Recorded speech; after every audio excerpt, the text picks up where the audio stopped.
إذا كنت تبحث عن تفاصيل مباراة الهلال السعودي وفريق أوراوا الياباني برسم إياب نهائي دوري أبطال آسيا، فأنت في المكان المناسب. تابع الفيديو إلى النهاية. إذا كنت أول مرة تزور القناة، فضلا وليس أمرا، المرجو الاشتراك وضغط زر الجرس ليصلك كل جديد، ولا تنسى الصلاة على رسول الله. السلام عليكم. موعد وتوقيت مباراة الهلال السعودي وفريق أوراوا الياباني برسم إياب نهائي دوري أبطال آسيا 2023 والقنوات الناقلة لهذه المباراة.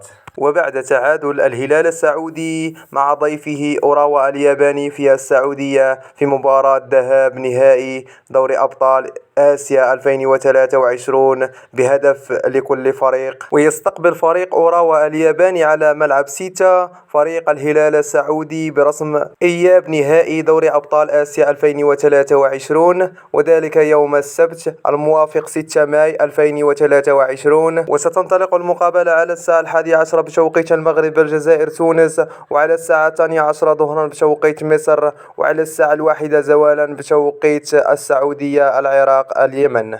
وسيتم نقل أطوار هذه المقابلة على قناة ECC سبورت السعودية، وعلى قناة دبي سبورت، وعلى قناة بي ان سبور القطرية، وعلى قنوات الكأس.